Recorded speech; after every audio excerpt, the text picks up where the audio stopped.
அனைவருக்கும் வணக்கம். நான் ஜோதிடர் தமிழரசன் பேசுகிறேன். இந்த சேனல் ஃபஸ்ட் டைம் பார்க்குறவங்களா இருந்தீங்கன்னா சப்ஸ்கிரைப் பண்ணிக்கோங்க, பெல் பட்டனை கிளிக் பண்ணிக்கோங்க, ஆளுங்கிற ஆப்ஷன் இருக்கும், அதையும் சூஸ் பண்ணிக்கோங்க. அப்போ தான் நாங்கள் போடுற பதிவுகள் எல்லாமே உங்களை வந்து சேரும். இன்றைக்கி நம்ம இந்த பதிவில் பார்க்க போகிற தலைப்பு கேது தசையை பற்றி பார்க்க போகிறோம். வாழ்வை மாற்றி அமைக்கும் கேது தசை. கேது வந்து பாருங்கள், நவகிரகங்களே மோஸ்ட் பவர்ஃபுல்லான பிளானட்டே கேது தான். தடை பண்ணக்கூடிய கிரகம் கேது, வலிமையான கிரகம் கேது. 7 வருஷம் தசை நடத்துவார். ஒரு ராசியிலேருந்து இன்னொரு ராசிக்கு போகிறதுக்கு வந்து பார்த்திங்கன்னா 1.5 வருஷம் டைம் எடுத்துக்குவார். அவர் நடத்தக்கூடிய தசை வந்து பார்த்திங்கன்னா 7 வருஷம் தசை நடக்கும். முக்கியமாக வந்து பார்த்திங்கன்னா இந்த புதனோட நட்சத்திரம், இந்த ஆயில்யம், கேட்டை, ரேவதி இந்த நட்சத்திரத்தில் பிறந்தவங்களுக்கு கேது திசை, 2வதாக கேது திசை வந்துடும். இல்லைன்னு வந்து பார்த்திங்கன்னா சனி திசையில் பிறந்தவங்க, பூசம், அனுஷம், உத்திரட்டாதி இந்த நட்சத்திரத்தில் பிறந்தவங்களுக்கு வந்து பார்த்திங்கன்னா 3வதாக கேது திசை வரும். இப்போ ஆயில்யம், கேட்டை, ரேவதி நட்சத்திரத்தில் பிறந்தவங்களுக்கு வந்து பாருங்கள் புதன் திசை, 2வதாக உங்களுக்கு கேது திசை வந்துடும். இப்போ புதன் திசை ஒரு சில பேர் ஸ்டார்டிங்கில் இருப்பாங்க, 17 வருஷம் திசை நடத்தும். ஏன்னா புதன்கிறது 17 வருஷம் நடக்கும். என்ன நட்சத்திர பாதத்தில் பிறந்தாங்களோ அதுக்கு தகுந்த மாதிரி அவங்க வயசுக்கு தகுந்த மாதிரி தசாபுத்தி நடக்கும்.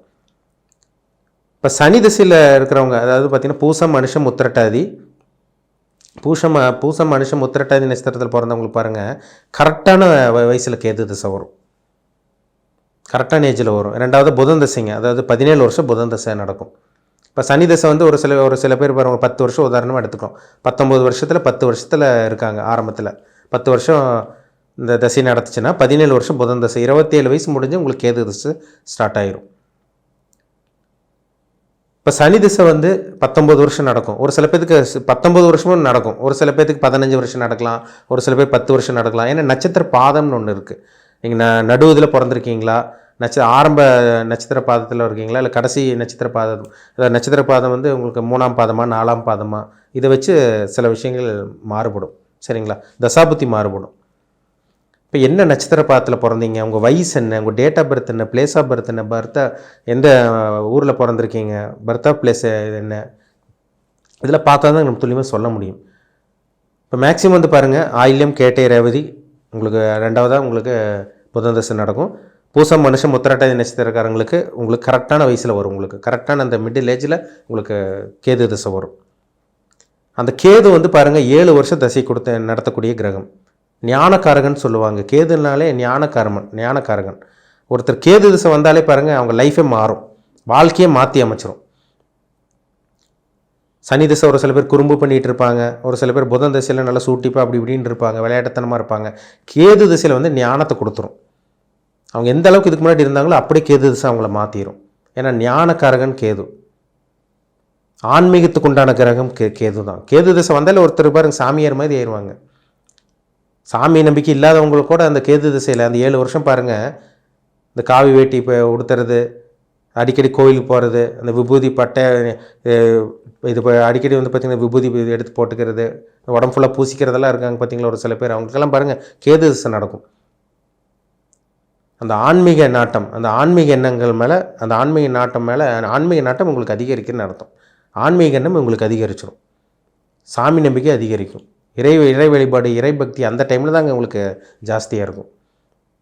ஏன்னா கேதுங்கிறது வந்து பார்த்திங்கன்னா ஒரு ஆன்மீகத்துக்கு உண்டான பிளானட்.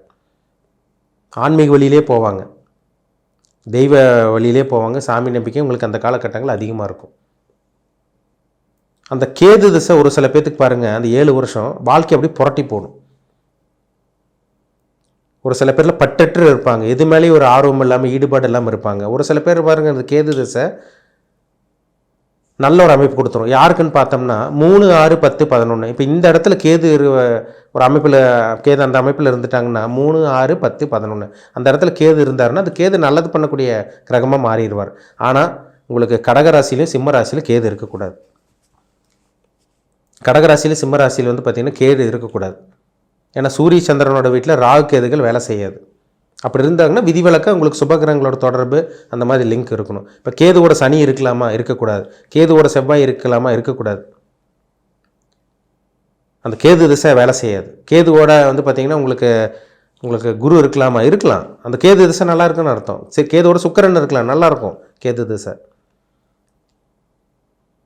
இப்போ ராகு கேதுக்கள் எப்போவுமே வந்து பார்த்திங்கன்னா தன் நின்ற வீட்டு அதிபதி போல் செயல்படுவாங்க. இப்போ கேது வந்து இப்போ மேஷ ராசியில் கேது இருந்தாங்கன்னா அந்த கேது செவ்வாய் போல் செயல்பட்டுருவார். அந்த கேது மேஷ ராசியிலேருந்து உங்களுக்கு சுபகிரகங்களோட தொடர்பு, இப்போ குருவோட சேர்க்கை, இல்லை குரு 7ஆம் பார்வையை 5, 7, 9ஆம் பார்வையை பார்க்குது, அந்த கேது திசை நல்லா இருக்குன்னு அர்த்தம். 7 வருஷம் கேது திசை நடக்குங்க. 7 வருஷம் கேது திசை ரொம்ப பெரிய காலம்னு சொல்லிட முடியாது.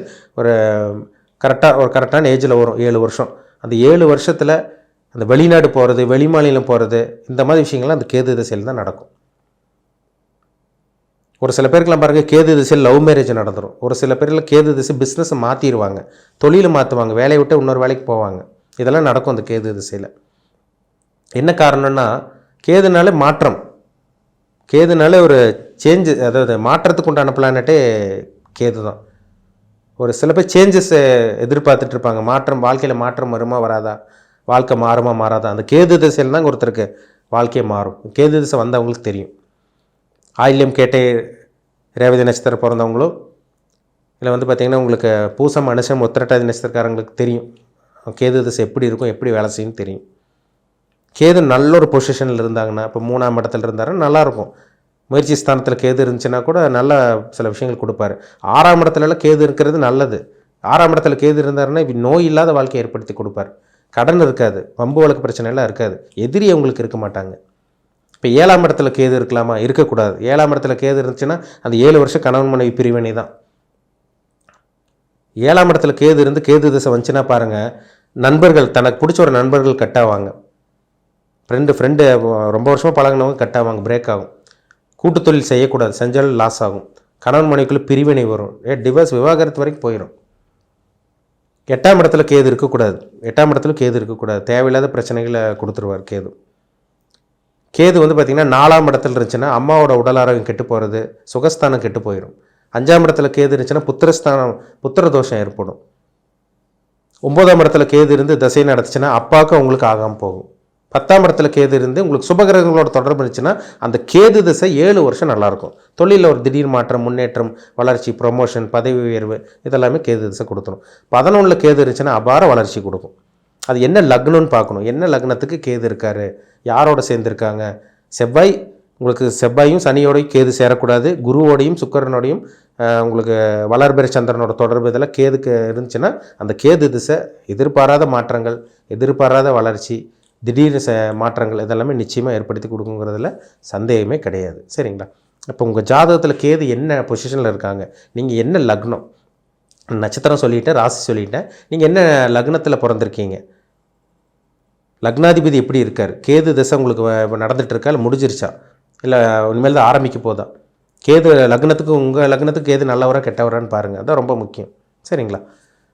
உங்கள் தனிப்பட்ட ஜாதகம் பார்க்க விருப்பப்பட்டிங்கன்னா பார்த்துக்குங்க. நம்ம உங்கள் ஜாதகம் பார்த்து அனலைஸ் பண்ணி டீப்பாக துல்லியமாக 100% தெளிவாக தெரிஞ்சுக்கலாம். உங்கள் ஜாதகம் பார்க்க விருப்பப்பட்டிங்கன்னா கீழே இருக்க வாட்ஸ்அப் நம்பருக்கு உங்கள் ஜாதகத்தை அனுப்பிச்சுடுங்க, அப்பாயின்மெண்ட் வாங்கிக்கோங்க. உங்கள் சுய ஜாதகத்தை பார்த்து எல்லாமே அக்யூரேட்டாக தெளிவாக பார்த்து தெரிஞ்சுக்குவோம். மீண்டும் அடுத்த பதிவில் சந்திக்கும் வரை உங்களிடமிருந்து விடைபெறுவது உங்கள் ஜோதிடர் தமிழரசன். இந்த சேனல் பிடிச்சிருந்தால் உங்கள் நண்பருக்கு, உறவினருக்கும் ஷேர் பண்ணுங்கள், லைக் பண்ணுங்கள், சப்ஸ்கிரைப் பண்ணுங்கள், பெல் பட்டனை கிளிக் பண்ணிக்கோங்க, ஆளுங்கிற ஆப்ஷன் இருக்கும், அதையும் சூஸ் பண்ணிக்கோங்க. அப்போ தான் நாங்கள் போடுற பதிவுகள் எல்லாமே உங்களை வந்து சேரும். நன்றி, வணக்கம்.